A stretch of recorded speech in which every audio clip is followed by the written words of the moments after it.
गोकलपुरी में मुठभेड़ के बाद बदमाश गिरफ्तार। पुलिस को कई वारदातों में आरोपी की थी तलाश। आरोपी पर स्नैचिंग और आर्म्स एक्ट सहित 9 मुकदमे दर्ज।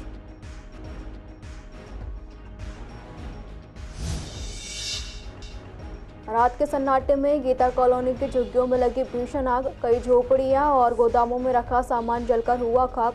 दमकल विभाग की 12 गाड़ियों ने आग पर पाया काबू।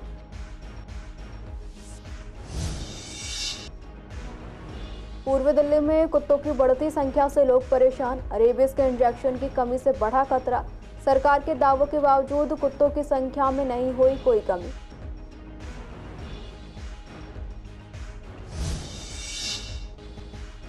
सोनिया विहार से 2 ड्रग्स तस्कर गिरफ्तार। आरोपियों के पास से 30 किलोग्राम अल्प्राजोलम टैबलेट बरामद। पुलिस फरार आरोपियों की तलाश में जुटी।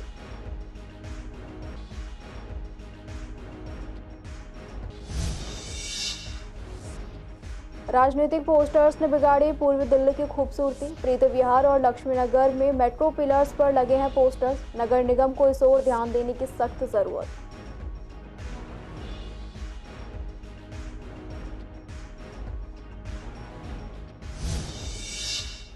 नमस्कार, सीसीएन देख रहे हैं आप। मैं हूं आपके साथ दुर्गा शर्मा। आप सभी का स्वागत है हमारे खास कार्यक्रम पूर्वी दिल्ली खास में। बुलेटिन की शुरुआत करेंगे इस वक्त की अहम खबरों के साथ। गोकलपुरी थाना इलाके में पुलिस ने झपटमारी और लूटपाट की घटनाओं में शामिल एक कुख्यात बदमाश को एनकाउंटर के बाद गिरफ्तार कर लिया है। इस बदमाश की पहचान अश्विनी के तौर पर की गई है, जो पुलिस की गोली से घायल हुआ।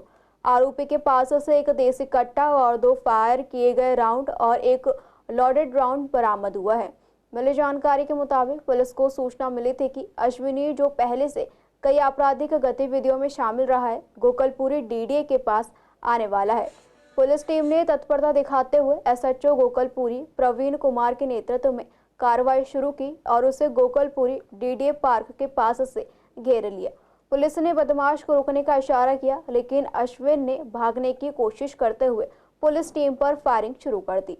पुलिस ने उसकी इस हरकत का जवाब देते हुए 3 राउंड फायरिंग की, जिसमें एक गोली अश्विनी के घुटने में जा लगी। इसके तुरंत बाद पुलिस ने उसे पकड़ लिया और उसे जीटीबी अस्पताल में भर्ती कराया गया, जहां इलाज के बाद उसे गिरफ्तार कर लिया गया। पुलिस अधिकारी ने बताया कि अश्विनी पर आरोप है कि उसने 3 सितंबर को गोकलपुरी के ऑटो स्टैंड पर देवानंद दास से मोबाइल फोन छीन लिया था। इस मामले में एक अन्य आरोपी आरिफ को तुरंत पकड़ लिया गया था। जांच के दौरान आरिफ ने पुलिस को बताया कि उसने ज्योति नगर के घोषित बदमाश अश्विनी और खान और मोहम्मद के साथ मिलकर वारदात को अंजाम दिया था। पुलिस ने खान को गिरफ्तार कर लिया, लेकिन अश्विनी फरार हो गया था। फिर गुप्त सूचना के बाद पुलिस ने दोबारा कार्रवाई की और अश्विनी को डीडीए पार्क के पास से घेर लिया। शादरा के गीता कॉलोनी स्थित रानी गार्डन में गुरुवार सुबह करीब 2:25 पर भीषण आग लग गई। आग के कारण झुग्गियों में रहने वाले लोगों का सारा सामान जलकर खाक हो गया। आपको बता दें कि आग की सूचना मिलते ही करीब 12 दमकल की गाड़ियां मौके पर पहुंची और काफी मशक्कत के बाद आग पर काबू पाया गया। मिली जानकारी के मुताबिक इस घटना में 7 से 8 झोपड़ियां पूरी तरह जल गई थी, जबकि आसपास के गोदामों में रखे टायर और स्क्रैप की सामग्रियां भी जल गई। हालांकि किसी इंसानी हताहत की खबर सामने नहीं आई है, लेकिन कई पालतू बकरियों के जलने की पुष्टि हुई। राहत और बचाव कार्य के तहत निवासियों को सुरक्षित स्थानों पर ले जाया गया है। वहीं फायर अधिकारी राजेंद्र आठवाल ने बताया कि रात 2:25 पर हमें फायर कंट्रोल रूम से सूचना मिली कि शादरा के गीता कॉलोनी इलाके में झुग्गियों में आग लगी है। सूचना मिलने के बाद हमने मौके पर 12 दमकल की गाड़ियां भेजी। अब आग बुझ चुकी है, लेकिन फिलहाल कुछ और देर तक कूलिंग ऑपरेशन जारी रहेगा। अभी तक आग लगने की वजह साफ नहीं हो पाई है।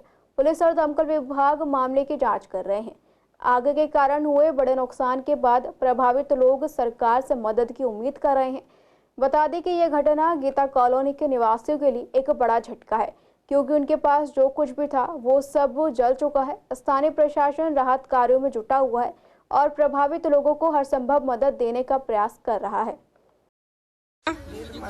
आप ये झुग्गी में रहते हैं? कितनी झुग्गियाँ रही आपकी? एक 3 का पति भी सब कुछ जल गया आपका? कुछ भी नहीं बचा। तो आग लगी कैसे? आप लोग यहीं थे? उसके झुग्गी में लग गए हम लोग तो सब। कुछ बचा आपका? नहीं बचा। यहाँ पता नहीं है कैसे लगी, उस टाइम तो ठीक था, एकदम अचानक ही लगी आग। अभी आग लगने का पता नहीं है? नहीं, पता नहीं है। कोई जला भी है अंदर? नहीं, कोई नहीं जला। बकरे वकरे थे जल चुके हैं, बकरे को बचा नहीं पाए। अच्छा, कितनी झुग्गियाँ थी अंदर? झुग्गियाँ तो बहुत थी। 2:25 की कॉल है। हाँ, झुग्गियों में आग की कॉल मिली थी और हमारे जो अफसर इंचार्ज हैं उन्होंने यहाँ पे आते ही इसको मिक्स कैटेगरी कर दिया, क्योंकि झुग्गियों में आग बहुत जल्दी से फैलती है। तो और कुछ कैजुअल्टी होने का भी अंदेशा था, क्योंकि रात का टाइम है। तो हमारे 12 गाड़ियां हैं, फायर टेंडर्स आए हैं। रिपोर्टेड नहीं है, पूरी आग बुझने के बाद फिर जो है सर्च करके फिर उसके बाद आपको कंफर्म। पूर्वी दिल्ली में कुत्तों की बढ़ती संख्या और रेबीज के इंजेक्शन की कमी से लोग परेशान हैं। प्रीति विहार और कृष्णानगर जैसे इलाकों में कुत्तों की संख्या में काफी इजाफा हुआ, जिससे लोग घर से बाहर निकलने में डर रहे हैं। जब हमने प्रीति विहार में रहने वाले RW सदस्य रजत सेठ से बात की तो उन्होंने बताया कि कुत्तों की संख्या में बढ़ोतरी के कारण लोग शाम होते ही घर से बाहर निकलने में कतराते हैं। बच्चे भी ट्यूशन जाने से डरते हैं। वहीं कृष्णानगर में रहने वाले समाज सेवी VS वोहरा ने बताया कि सरकार दावा करती है कि कुत्तों का ट्रीटमेंट किया जा रहा है जिससे उनकी नस्ल ना बढ़े, लेकिन ऐसा कुछ होता नजर नहीं आ रहा। स्ट्रीट डॉग्स की संख्या काफी बढ़ गई है और इंजेक्शन की कमी से खतरा और ज्यादा बढ़ जाता है। बहुत बुरा हाल है इस टाइम पर हमारे B ब्लॉक में। बहुत ज़्यादा स्ट्रीट डॉग्स हो गए हैं। कुछ ना करते करते 60 से 65 स्ट्रीट डॉग्स हैं। तो रात को अकेले घूमने में, टहलने में डर लगता है कि कब काट जाए, और बहुत लोगों को काट चुके हैं। ये बहुत बड़ी प्रॉब्लम हो गई है। लोग इनको खाना खिलाते हैं तो खाना भी सड़कों पर फैला रहता है और ये आक्रामक हो रहे हैं बहुत ज़्यादा। तो MCD से मैं ये गुजारिश करूँगा कि अपने इसके ऊपर कोई ना कोई रोकथाम करें, नहीं तो ये ऐसा ना हो कि इंसान से ज़्यादा इनकी तादाद हो जाए। अभी भी तादाद की वजह से हम बहुत ज़्यादा परेशानी में हैं। हमें डर लगता है, हमारे नौकर, काम वालियाँ या ड्राइवर जो निकलते हैं उनको घरों में घुसने से पहले डर लगता है, क्योंकि घर के बाहर ही बैठे होते हैं। तो ये बहुत ज़्यादा समस्या बढ़ती जा रही है। इसके ऊपर कोई ना कोई उचित कदम सरकार को उठाना पड़ेगा। ये लोग सच में परेशान हैं कुत्तों के और बंदरों के आतंक से। आप लेट इवनिंग, लेट नाइट 11-12 बजे के करीब बाहर निकल नहीं सकते पैदल, और सुबह इसी तरह अर्ली मॉर्निंग अगर आप वॉक पे जा रहे हैं तब भी बहुत मुश्किल होता है। अगर आप लेट आवर्स में स्कूटी पे भी जा रहे हैं तब भी कुत्ते आपके पीछे पड़ जाते हैं और एक्सीडेंट का डर लगा रहता है। अगर गिर गए तो चोट लगने का खतरा, और अगर किसी तरह कुत्ते के हाथ में आ गए तो भाई फिर उसके बाद भागते रहो इंजेक्शन लगाने के लिए। एक टेंशन आ जाती है लोगों के दिमाग में कुत्तों के नाम से ही। अब रीज़न चाहे कुछ भी हो, चाहे वो वेस्टेज है सड़कों के ऊपर, चाहे व्हाट इट मे बी, चाहे उनकी पॉपुलेशन इतनी ज़्यादा हो चुकी है जिस पर कंट्रोल नहीं किया जा सका, उनको स्टेरिलाइज नहीं किया जा सका, रीज़न जो कुछ भी हो, हाई कोर्ट को चाहिए, सारे डिपार्टमेंट्स को, चाहे वो MCD हो, चाहे दूसरे सरकारी विभाग हैं, सबको चाहिए कि मिल बैठ के कोई हल निकालें, कोई रूल बनाए, कोई कानून बनाए, ताकि एक तो इनकी पॉपुलेशन कम हो और सेकंड इनको फीडिंग का कोई मैनेजमेंट ऐसा बनाया जाए ताकि ये जो सड़कों पे लोगों के पीछे भागते हैं, स्कूटरों के पीछे भागते हैं, कम से कम इससे निजात मिल जाए। दिल्ली पुलिस की क्राइम ब्रांच ने सोनिया विहार के 30 फुटा रोड से 2 ड्रग्स तस्कर को गिरफ्तार किया। इन तस्करों के पास से 30 किलोग्राम अल्प्राजोलम टैबलेट बरामद की गई है, जिसकी अंतर्राष्ट्रीय बाजार में कीमत लगभग 1 करोड़ रुपए है। क्राइम ब्रांच के DCP भीष्म सिंह ने बताया कि गिरफ्तार आरोपियों की पहचान करावल नगर निवासी लक्ष्मण और लोनी निवासी पंकज के रूप में हुई है। पुलिस ने खुफिया जानकारी के आधार पर कार्रवाई की और सोनिया विहार इलाके में जाल बिछाकर इन दोनों तस्करों को रोका। तलाशी लेने पर उनके पास से 27 किलोग्राम अल्प्राजोलम टैबलेट बरामद की गई। इसके बाद उनके लोनी स्थित ठिकाने पर छापेमारी की गई, जहां से 3 किलोग्राम और अल्प्राजोलम बरामद किया गया। जांच में पता चला कि लक्ष्मण मेडिकल शॉप में काम करता था और दवाओं की अच्छी जानकारी रखने के कारण कमीशन के तौर पर दिल्ली के अलग अलग हिस्सों में ड्रग्स सप्लाई करता था। वहीं पंकज ने केवल 5वीं कक्षा तक पढ़ाई की है और अंकित शुक्ला नामक व्यक्ति के साथ मिलकर ड्रग्स की डिलीवरी करता था। बता दें, दिल्ली को नशा मुक्त बनाने के अभियान के तहत ये कार्रवाई की गई है। फिलहाल पुलिस फरार आरोपियों की तलाश में जुटी हुई है। दिल्ली को सुंदर बनाने के लिए कई जगहों पर सौंदर्यीकरण कार्य किए जाते हैं, जिनमें मेट्रो पिलर्स और दीवारों पर पेंटिंग्स या फिर कलर करना भी शामिल है, ताकि राजधानी की खूबसूरती को बढ़ाया जा सके। लेकिन कुछ राजनीतिक दल और कई संगठन द्वारा इन पर पोस्टर चिपकाकर इनकी सुंदरता को खराब कर दिया जाता है। अगर हम बात करें पूर्वी दिल्ली के प्रीति विहार, कड़कड़ी मोड़ और लक्ष्मी नगर जैसे इलाकों की, तो यहाँ पर मेट्रो के पिलर्स पर जगह जगह पोस्टर चिपकाए गए हैं। इन पोस्टर्स से न केवल मेट्रो की स्वच्छता को प्रभावित हो रहा है, बल्कि दिल्ली की खूबसूरती पर भी ग्रहण लगता नजर आ रहा है। इस पर नगर निगम को ध्यान देने की सख्त जरूरत है और इन पोस्टर्स को हटाया जाना चाहिए। बल्कि पोस्टर्स लगाने वालों और जिनके ये पोस्टर्स हैं उन पर भी सख्त कार्रवाई की जानी चाहिए। शादरा पुलिस ने एक बड़ी कार्रवाई में 4 साल पुराने पॉक्सो और ST/SC एक्ट में शामिल 4 घोषित अपराधियों को गिरफ्तार किया। आरोपियों की पहचान मध्य प्रदेश हाउसिंग कॉलोनी गौरीकुंड निवासी सत्येंद्र समाधिया, रमाकांत समाधिया, सीलू समाधिया और रानी समाधिया के रूप में हुई है। मिली जानकारी के मुताबिक फरार घोषित अपराधियों को पकड़ने के लिए एक टीम का गठन किया गया था। टीम को अपराधियों के बारे में जानकारी मिली, जिसके आधार पर पुलिस ने चारों अपराधियों को गिरफ्तार कर लिया। पुलिस ने बताया कि आरोपी 4 साल से फरार थे और उन्हें पॉक्सो और ST/SC एक्ट के तहत आरोपी बनाया गया था। इन्हें 13 सितंबर 2023 को माननीय न्यायालय MS द्वारा फरार घोषित किया गया था। यूनाइटेड हिंदू फ्रंट ने बाबरी विध्वंस की 32वीं वर्षगांठ को हिंदू एकजुटता संकल्प दिवस के रूप में मनाया। इस मौके पर साधु संतों ने सानिध्य में एक समारोह का आयोजन किया। कार्यक्रम में अनेक प्रबुद्ध हिंदू नेता और भारी संख्या में फ्रंट के पदाधिकारी और कार्यकर्ता भी मौजूद रहे। इस मौके पर फ्रंट के अंतर्राष्ट्रीय कार्यकारी अध्यक्ष जय भगवान गोयल ने कहा कि इस दिवस को मनाने का मुख्य उद्देश्य हिंदुओं में जात पात से ऊपर उठकर हिंदुत्व और प्राचीनतम भारतीय सनातन संस्कृति के प्रति जागृत करना है। उन्होंने ये भी कहा कि देश में हिंदू मंदिरों को वापस लाने के लिए संघर्ष जारी रहेगा। आज 6 दिसंबर 1992 को याद करते हुए 32वीं हम वर्षगांठ मना रहे हैं उस बाबरी नुमा ढांचे को विध्वंस करने की, जिसके लिए मेरे देश के लगभग 5 लाख पूर्वजों ने अपना बलिदान दिया और उनके बलिदान के कारण ही हमें ये दिन देखने को मिला। हम हर साल इसे उत्साह के रूप में विजय दिवस के रूप में मनाते हैं। इस बार हमने हिंदू एकजुटता संकल्प दिवस के रूप में इसको मनाया है। बहुत भारी संख्या में हमारे संत बटोगे तो कटोगे, एक हैं तो सेफ हैं, उसको लेकर के हमें आगे बढ़ना है। और हमने कहा है कि हमारा भारत शास्त्र और शस्त्र से हमेशा आगे बढ़ा है। शस्त्र और शास्त्र के बल के ऊपर भी हमने पूरी दुनिया को जीने और चलने का रास्ता दिखाया था। इस शौर्य दिवस मनाया है, शौर्य दिवस मना रहे हैं, विजय दिवस है आज। और 6 दिसंबर को एक नई ऊर्जा के साथ देश खड़ा हुआ है और 6 दिसंबर को जो होना था उसके बाद फिर राम जन्मभूमि में जो नया मंदिर निर्माण हुआ उसमें भगवान रामलला विराजमान हो गए हैं। उसका भी भव्य आयोजन सारे देश ने, सारी दुनिया ने मनाया है।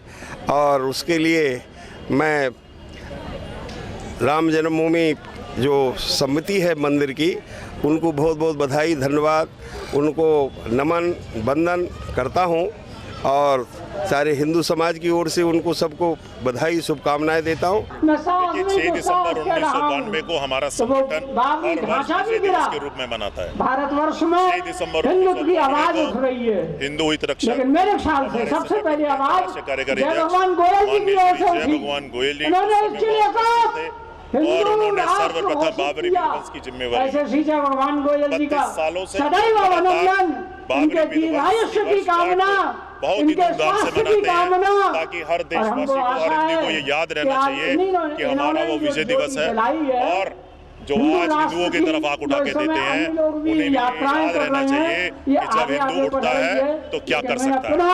पूर्वी दिल्ली के कई इलाकों में लोग गंदे और बदबूदार पानी की समस्या से जूझ रहे हैं। गीता कॉलोनी की जनता भी गंदे पानी की सप्लाई से परेशान है। आपको बता दें कि गीता कॉलोनी के 11, 12 और 14 ब्लॉक में काफ़ी समय से गंदे पानी की सप्लाई की जा रही है। स्थानीय निवासियों ने जानकारी दी कि कई बार इसको लेकर प्रशासन से शिकायत भी की गई है, लेकिन कोई सुनवाई नहीं हो रही। वहीं लोगों का कहना है कि पानी इतना गंदा आता है कि इसे पीना तो दूर, घर के दूसरे कामों में भी इस्तेमाल नहीं किया जा सकता। लोगों को पानी खरीद कर पीना पड़ रहा है, जिसकी वजह से जेब खर्च पर बोझ पड़ता है। लोकल पानी की एक बोतल 20 रुपये में मिलती है, जबकि ब्रांडेड पानी की एक बोतल 90 रुपये तक मिलती है। इसके अलावा पानी का बिल भी अलग से देना पड़ता है। लोगों ने जल बोर्ड के अधिकारियों से शिकायत की है, लेकिन अभी तक कोई सुनवाई नहीं हुई। लोगों का कहना है कि उन्हें साफ पानी की आपूर्ति की जानी चाहिए और जल बोर्ड को इस समस्या का समाधान निकालना चाहिए। बिल्कुल बेकार पानी आ रहा है, काला पानी आ रहा है। ऐसे लग रहा है जैसे सीवर का कनेक्शन जल बोर्ड वालों ने उसके अंदर पानी के अंदर कर दिया। एक तो बीमारियों के चक्कर में बारिश हो रही है, बारिश के कारण लोग बीमार हो रहे हैं और घरों में तो पानी खराब आई रहा, सड़कों पे भी पानी जम जा रहा है। और कोई भी दिल्ली के विधायक कहीं भी कोई सुन के राजी नहीं होते। क्षेत्र विधायक को कंप्लेंट कर दो, वह सुन के राजी नहीं होते। जल बोर्ड वालों पे कंप्लेंट करो, कोई कार्रवाई नहीं होती।